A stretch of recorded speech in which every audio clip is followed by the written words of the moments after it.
Hello everybody, welcome. I'm Ariana Peterson. I'm the student manager here at the gallery, and I want to welcome you into our space, and I want to thank you for joining us this evening for our Meet the Artist reception with John F. Simon Jr. for To Be Determined, an exhibition about the unpredictable, always changing, never repeating nature of software art.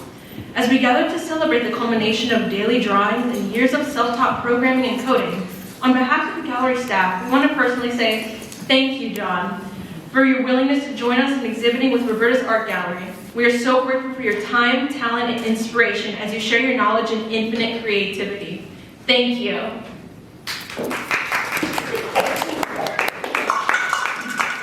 I also want to give a special thank you to the Media Arts and Game Development Program and the College of Arts and Communications for selecting John as the MAGD Expo keynote so that we could have an opportunity to see and experience John's work in person. A special thank you to Professor Fred Layton and Professor Jeff Harriet. We're so grateful for you bringing forward John's work and experience to campus as a visiting artist. After the reception, please join us in the Hamilton Room here on the main level to see the MAGD Expo with student work, and where John will give a keynote address at 7 p.m. So for a bit of gallery's history, we host visual art exhibits each month from local, regional, and international artists. We are fortunate to have the student gallery named after the late Roberta Von Fiscum, who was an artist and graphic design and art major from UW-Whitewater. It was Roberta's dream to own an art gallery. In her honor, her parents Robert and Von Fiscum donated to expand what was then the small center art gallery to the 1,000 square foot exhibit and curation space that we now have. Whether pottery, handwork, or graphic design, art played a large part in Roberta's life. You may see Roberta's vessel, a ceramic sculpture, just outside the gallery to the right when you exit the doors. We also pride ourselves in sharing art and space with up-and-coming artists. So if you have an artist recommendation or an exhibit idea, please share that with any of our staff. Lastly, we want to thank you for attending this reception. Thank you for being a part of our art community, as creativity and the arts is so important. Now I'll be reading the land acknowledgement statement. As we gather here for this gallery reception, we acknowledge that the University of Wisconsin-Whitewater exists today on the traditional lands of many Native people. We welcome the duty and opportunity to share stewardship of these lands. While this state institution has a rich history, for thousands of years, this region and these lands were home to diverse Native people.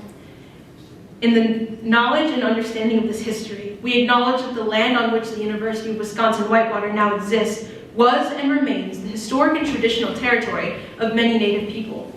The Ho-Chunk were corn gathered living from these lands. The Potawatomi, then closely related to the Ojibwa and the Odawa peoples, called this land home as well. We welcome and are honored by the responsibility to be good stewards of these lands and good neighbors to all Wisconsin indigenous populations. In concert with the Native American Cultural Awareness Association, Native students, with faculty and staff, the university continues to explore durable and meaningful ways of acknowledging our relationship. We recognize these great Native nations and their respective sovereignties, and are thankful to be positioned in such prominent, historic, and meaningful landscapes, as we continue to provide educational opportunities for all whom the university serves. I would now like to introduce Professor Jeff Harriet, who teaches arts and communications here at UW-Whitewater and serves as the MAGD program coordinator.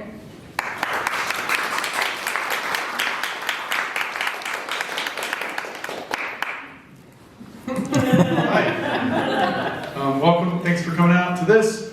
I'll be quick. I'm delighted that the Media Arts and Game Development Program was able to collaborate with Roberta's Gallery on this exhibition. You know, I love this space, and it's so easy to come through and see stuff here, and I'm just really happy that we were able to make this happen. I think this is the first time we really collaborated on something like this, and I will say it took a lot of planning, which isn't always my strength. Fred Layton, who's hiding behind this column for me, did a tremendous amount of work in putting all this together. This was Fred's idea a year and a half ago, and we were able slowly to put it together. So I really want to say big thanks to Fred for making this happen. Thank you, Fred. I'm also delighted because, John makes the kind of work that we really want our students to experience more of in the Media Arts and Game Development Program. if you go over and check out the expo, you'll see a lot of games, you'll see a lot of 2D art, you'll see some 3D models, but you won't see a ton of work exactly like this. There's some motion media, some motion graphics, but we're hoping our students will do more interactive and unique things with code. And John does amazing, unique things using code, using all kinds of different media. I mean, you'll hear he got his degree in computer art a long time ago, back when computers weren't so I tell my students when I was a grad student in the 90s, we couldn't fit an entire CD, one CD's worth of audio on a computer. Like, you couldn't do that. And so how the heck do you get a computer to do anything back then? And John has been doing this for a long time and makes amazing stuff. So we're excited to see this here. We're excited that we're able to collaborate on it. And we're hoping that will be inspiring for our students. I'm really looking forward to his keynote later, as well as the talk now. I'll stop there, but just want to say thanks again for collaborating with us on this. Next, we're going to hear from Angela Malo.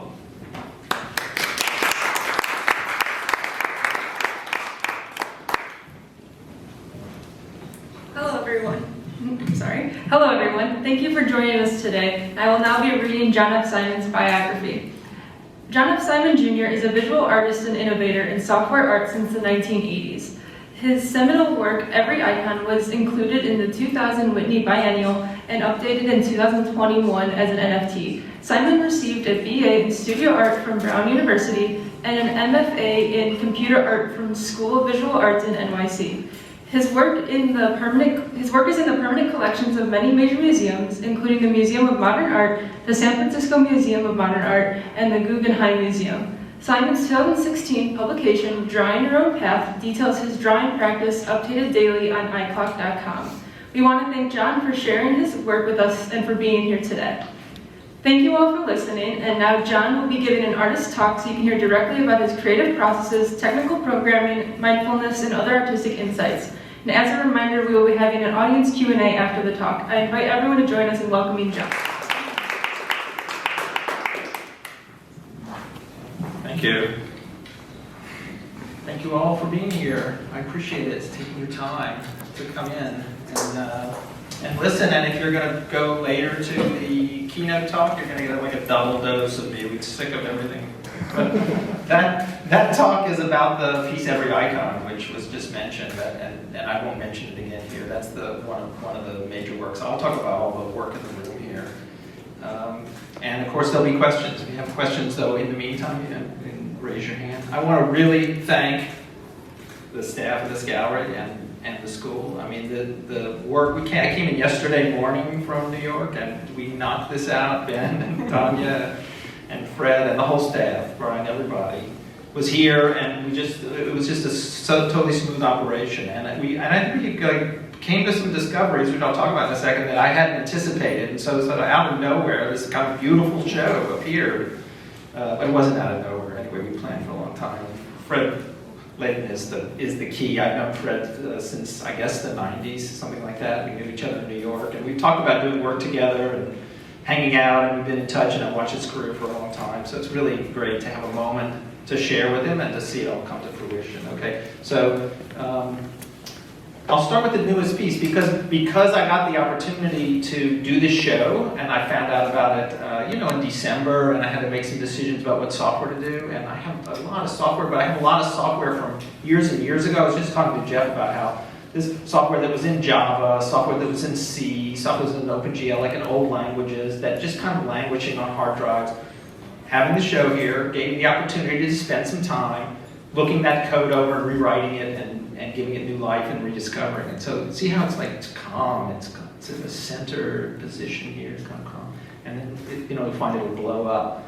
And what I wanted to do was to have a software artwork that was kind of a visualization of something that we experience. Like, how do we code abstract things in our lives, and how do we visualize them? So these are about 1,000 cubes in here. And they have a simple instruction, which is return to the center, which is a very kind of common meditative technique. Like, you're asked to follow your breath, like listen to the sound of your breath, or you'll feel your abdomen rising and falling if you're starting a meditation. And then, of course, like your mind always does, it wanders. And they say, well, if your mind wanders, just return to the center. It's that place of calm, the center. And that's kind of what meditation practice is. And in fact, if you don't learn anything else about meditation and you do that, you're fine. You could spend your life practicing that because of the depth and complexity of it. And so I asked every cube here to return to the center. So in mathematical terms, in programming terms, how does that work? Okay, well, every cube has a position x, y, z in space. So we can add up all the x's and we can average them. We can find the average center of the mass of cubes. And then we let one cube move toward the center. Well, when that cube moves toward the center, it changes the numbers. It changes the average.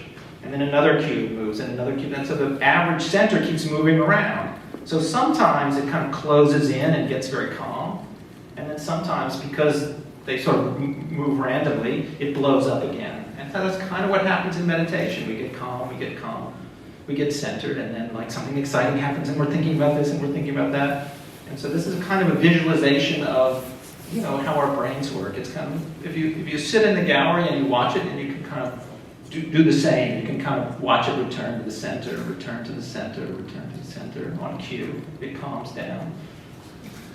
But there's still a little activity, there's still something in the back of your mind comes up, and then its movement expands, and then the others can't stay in their center, and it explodes again. So that's what this piece is about. I call this version gray matter, because it's also a reference to our brain, but it's this kind of gray material boxes. And I made a site-specific adjustment to the software yesterday to put this purple here, because it matches like every purple that I saw. So this is the whitewater version of gray matter happening.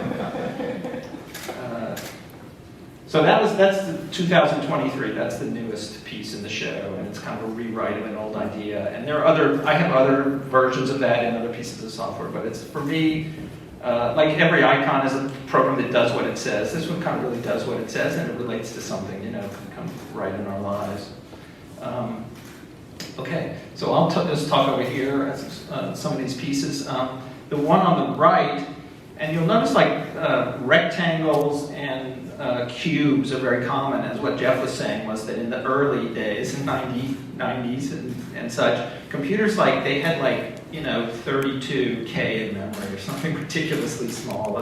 And you had no computing speed at all. It didn't go very fast. So you had to make programs that were conceptually complex, and they took advantage of things like color changes that could be done quickly and geometry that was not that complicated. So it was a very kind of limited problem, but it was also kind of really exciting because you could come up with lots of answers and ideas. So the one on the right is a little bit of reference to Joseph Albers, who was an instructor at the Bauhaus in the 1930s, and he developed in the kind of very German manner where the Bauhaus was a methodology for analyzing color. They call it color theory. And when I was explaining the project to someone, and they said, "How is it possible to have a theory of color?" So Joseph Albers did try to. Can you hear me? I can just do it now. Okay. The backup mic. Okay. No. Oh, there we go. Okay. You see how prepared they are here? This is super impressive. It's the whole place. Okay, so Joseph Albers was very interested in color contrast. And if you see his studies in museums and such, he made silk screens, and he always put a color and a color surrounding it and a color surrounding it, because he understood that the way a color is perceived has a lot to do with the colors that surround it. You can make a dark color look light, you can make a light color look dark by the environment you surround it with. So I thought, why not make a program, instead of making one silkscreen study like Joseph Albers, let's go into history, let's automate it, and let's make a color study that lasts over all possible colors that we can do and make it go over a long period of time. So we have the single, and then it zooms out, and you can see all the sorts of color studies and context studies. So that's one strategy that computer art, or I should say software art, that's one strategy that software art can take that video art can't really take, because software art can change over time and have memory of what it's done, and we can have so many variables in the software art that we'll never see all of them repeat. We'll never see a repeat. We'll always see something different. So they're in a typical color screen, there's 16.7 million colors. And so the combinations of blue to green to yellow versus the changing background 16 million times, it's an ever-changing thing. So it gives software art kind of life that video art, which just kind of loops through, that doesn't have. Okay, the one to the left is called Three Sailors. And in this one, you'll notice these panels, they move. If they go to the left and they get dark, they'll change color and they come back. And it's a color study. But in this case, I'm using this property of light, which is a software rendering technique. So you can call for lights, you can call for shininess, you can call for smoothness. And as the panels change, you can see the light moving across it. But of course, there's no light. There's no light at all that exists there. So that's, for me, very interesting to see the properties of a light that's completely numerical. Okay, and so those are mid-2010s time period. So the oldest piece is the one in the back here, which is on a big monitor, and then down to the side to the left is a small laptop. It's the one hanging on the wall in the corner there. That one's called CPU. And that was one where the computer was this G3 laptop. And so it was very limited in scope, and I could have about that many boxes that went around. But what I wanted there was to study what we call emergent behavior. So the boxes in the center, they go into the grid, they cross over, they pop out of the grid, they bounce around. And if they hit a color column, they'll go into the column like Pong. They'll bounce off the sides and bounce back out, and they'll leave a trace of their color. And when they burst out of the center grid, they change color. And so in some cases, you have some that look noisy. They don't look quite like patterns. And in other cases, you have some that look like patterns. And so what's happening is that the boxes and the colors are doing their thing, like nature out in the world does their thing. And it's your perception that decides which one is a pattern, which one is not. So that's the emergence from the system. That was what people talked about at that time quite a bit. When you see a river flow or you see a swarm and you see a pattern in it, it's partially the motion of the system and partially your perception. So I wanted to challenge people about what their perception was. And I also discovered there that that's an engine for pattern making, so that the computer could be used to sort of explore all sorts of patterns that could be made by that system. And here, this is one of the things we did yesterday, which I really love, is that we decided, this piece was written and shown at an exhibition for the Whitney Museum in 2001 called Bitstreams. And it was a major survey of digital art in 2001. And for that exhibition, a big screen was on the wall, but the laptop was behind the wall. It was in a closet behind the wall. And I thought, why are we hiding the computer? Why shouldn't we let it be free? So we made a pedestal, and there it is. And so that's that actual machine was the one in the show from 2001. So there's kind of some historic importance to the machine itself. And there it is. And I really like the idea. So then we repeated it over here. You can see we have the Mac Minis, and here we have so instead of the computer being hidden, and being tucked in behind the monitor, the computer itself is celebrated, and so we bring it to the forefront and give it its place. And this screen, my God, this screen is something. So when I first exhibited this in 2020, it's called Drawing on Air. I purchased a big screen, but not this big. Maybe it was 2K screen or it was an HD screen. And the way the software is written, these days when you write a piece of software, they say you want to be scale agnostic. That's the terminology. What it means is when you put your software on the screen, it shouldn't matter the resolution. The software should be able to adjust itself to any resolution screen. And this software is like that. But it wasn't used to running on such a big screen.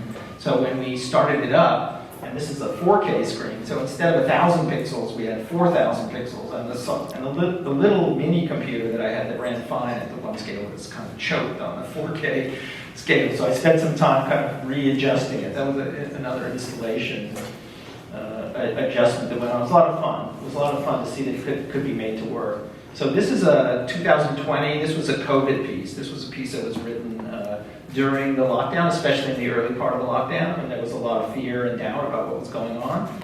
And I took a very simple program. If you use a software called Processing, which is a common free software program, they have a little code for a tree. And I took that little code, and it's kind of like I sampled the code, and then I improvised on the code, like a musician would improvise on a set tune, and I improvised on the tree. So every scene that you see, I think there's 5 scenes total. Every scene is this tree in some sort of other improvisational way.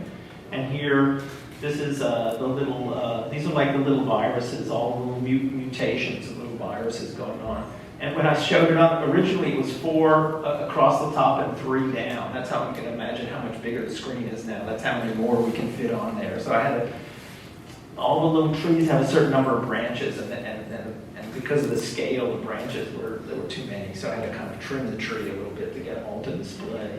And they all have a different color, they all have a different shape, and they all move at a slightly different speed.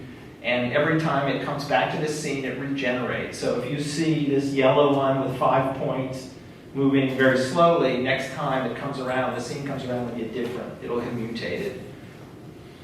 And the beginning of it, you'll see the white bars will come in. That's the 2 trees kind of end to end, and they're growing and shrinking, and it kind of has a little bit of lungs. That's what I thought about when I saw it, and that was sort of always the talk in COVID times. The real worry was how it was affecting the people's lungs. So I was thinking about lungs. And the name of the piece is Drawing Air, because breathing in is drawing air. You're drawing air in, and when you're drawing, to my mind, when you're drawing electronically, it's kind of like you're drawing air because it doesn't come on paper. It's not physical. So that's the correspondence in the title and the content of the work. And the last piece, that's called Blossoming. That's from 2018. And that's the last so far in a series of what I call art appliances. And that really points in some ways also to the market, because there wasn't until a year or 2 ago a really reliable way to package and sell a piece of software or a piece of electronic art as a product and make money, except to make a physical object, especially in the art world. In the fine art world, people really wanted to collect things. They wanted sort of sculptural things. So I had software running on machines all the time. I was trying to make a market. This was in the middle to late 90s. I was trying to find out. I loved writing software, and I was trying, how could I sell this code snippet? How could I sell it? Every icon is an attempt at that. And the answer was you could take apart a laptop computer and you could put it on the wall and you could sell it that way. And the market responded to that. They bought that. And I call them art appliances because you plug it in and it makes art. And this one, again, I use historical references. I think a good strategy for a new medium is to go and find things that you resonate with historically and to bring them into the new languages that are being developed. And so this new language of programming, how do I take a painting from 1934, which was made by Paul Klee, called Blossoming, how do I take that, activate it, and look at all its variations in code, and that's what happens. So the little place where the colors come out is the place of blossoming. If you know the painting, it actually visually resembles it pretty well. You could recognize the resemblance. And this is the only piece that is interactive, but you see the place where the colors are blooming, you can touch and it'll make it bloom.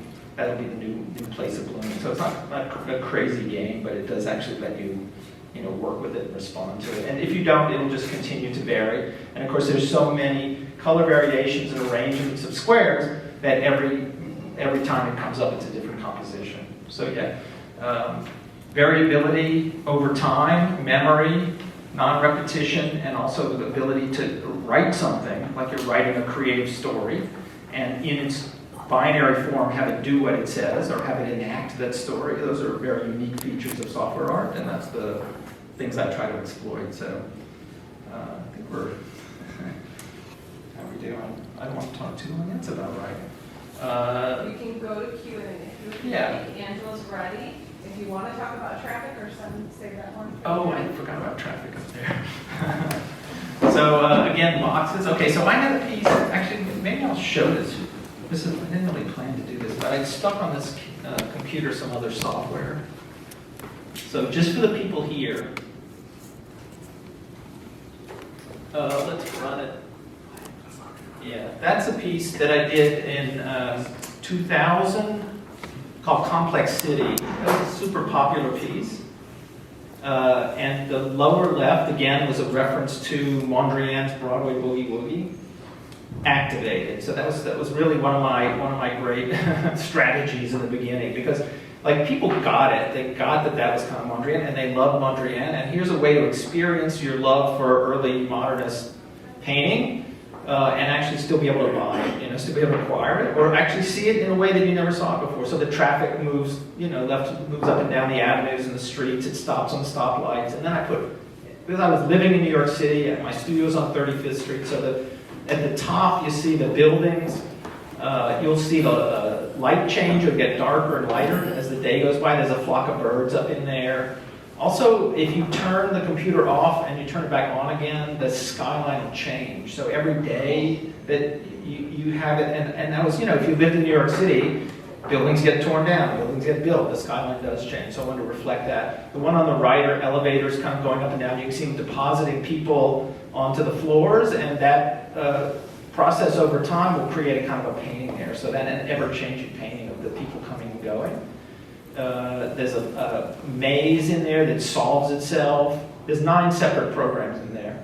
And at the very bottom right is what I call the accumulator. And that's like an odometer for the piece. So the center section bounces back and forth, and then you'll see the box on the immediate outside ring move once. When that goes all the way around, the box outside of that will move once. And if you own the piece and you run it over time, that'll fill up with gray, but it may take several thousand years to finish. But just to warn you, don't get too attached to seeing it get filled up. Yeah, so an odometer, that's another thing about software art and owning a piece of software art and it's on a computer with a hard drive, is that it keeps a record of that. It keeps a memory of what it's done, different than video. So that's Complex City. So the traffic in Complex City was super popular. You can imagine, like everybody loved that. So I wanted to do like a 3D version. So I did a couple of other pieces, which I don't have pictures of, but you can see online. One of them was called Endless Victory, which was a take on the Victory Boogie Woogie, and I did the traffic the way you see it up at the top there. I did a 3D with shadows and different streets. So I kind of upgraded the traffic. I mean, if you look at the traffic now and you look at the sky, you'll see it's nighttime, and so the cars leave streaks, the headlines leave streaks instead of being discrete boxes. It takes about 3 minutes to go through that cycle to go back to discrete boxes. Oh, and then so up at the top, this is the last scene in this little video, and you'll see a big traffic jam form, and it forms naturally because there's a number of cars I put in and the speed of light changing in the intersections. It sort of naturally has a traffic jam. So each scene has a different kind of traffic scenario. There's a nighttime one where there are very few cars. There's an abstract one that looks more like Mondrian. There's one where the lanes are really wide. There's ones where the lanes are really... Anyway, so again, you can go with so many variations. And at that time, and up to a few years ago, before NFTs and online publishing and selling, the deal was that you had to come up with a singular statement. Like the software art had to be a kind of you'd have to write one song, and that was your song, and that was the song about traffic. What's happening now, if you want to look at the last year or so, because the market has changed, remarkably, and for music too. I guess you could speak to that, Jeff. That basically now it's what they call long-form generative. So now what you do is you make one version that goes out, that's it, and another version and another version. So like all the variations get split up, and so instead of one product, people are having a minting of 500 or whatever, 1,000 variations, and each person who collects one gets a different starting set, a different parameter. It totally breaks what happened in printmaking for hundreds of years. Like printmaking was about numbering and true copies, and what's happening now is like editioning is about everybody getting their own individual copy, which is kind of interesting, but it's still sort of root code. So that's the traffic, the next generation of the traffic running. Okay, that's enough from me about this stuff. If you have any questions, and again, listen, everybody here worked on the show, everybody. It's been great. It's been really wonderful. I'm treated like a king here. so it's terrific. And thank you so much for this opportunity.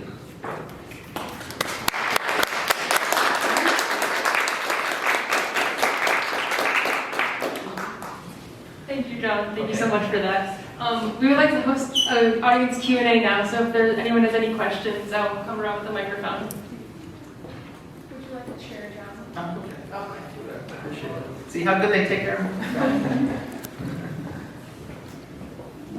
John, I have a question. I feel this piece is very interesting, right? My question is based on the real data or is no? Total simulation. Simulation? Yeah, Okay, yeah, it's not that would like a real data input anytime. No, that's right. There's no real car. I mean, if I could, I wrote it, 2010 or something. So if it had been possible to get the data, I would have done it for sure for Okay, traffic sure. thing. But the idea, well, to write traffic is the rules are kind of interesting, right? You don't run into the car in front of you.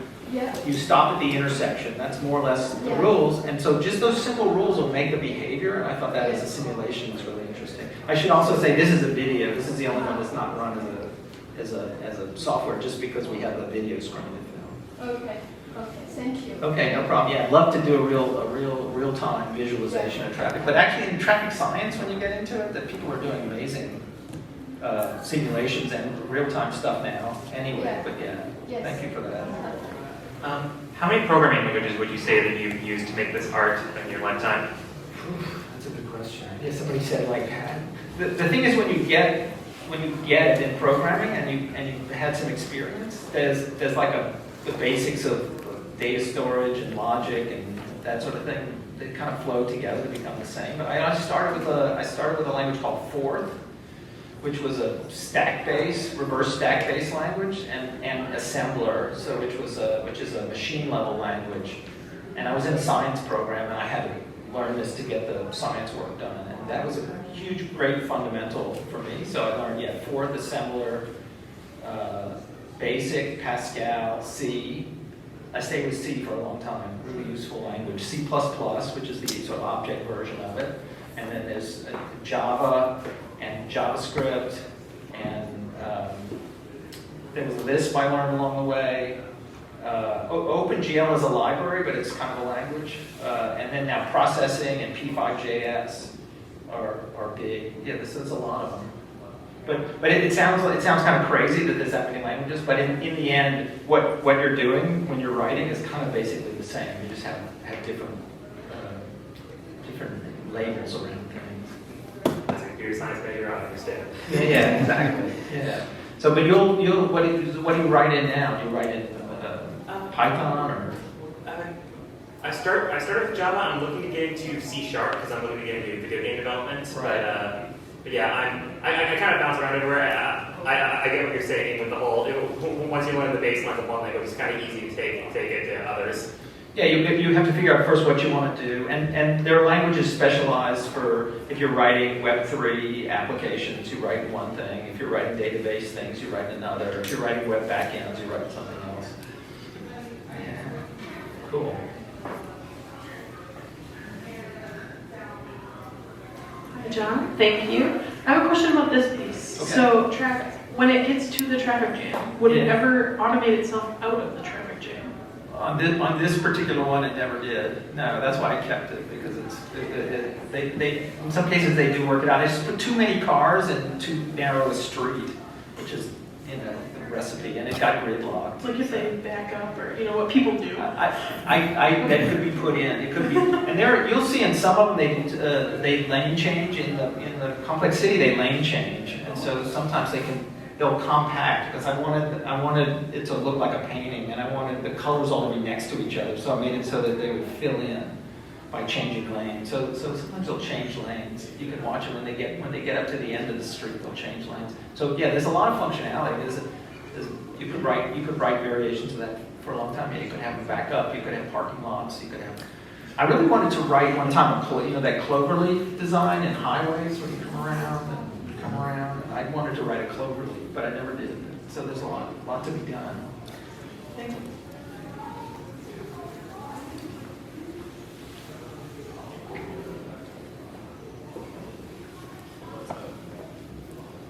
Okay, well, thank Thank you all. And if you have other questions or you're shy and you want to come up, then I'll be around. And thanks for coming.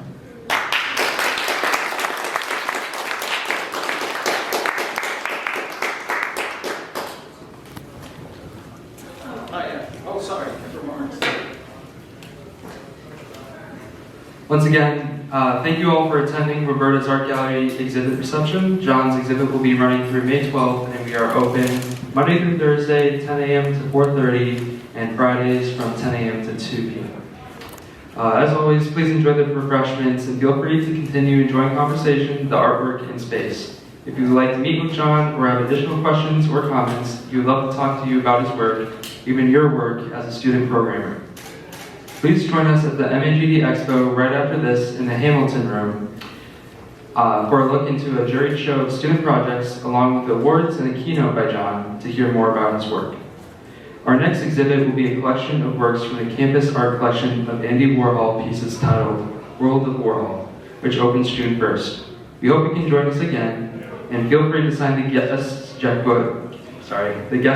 book and leave a note to John on your way out. Have a great evening. Thank you.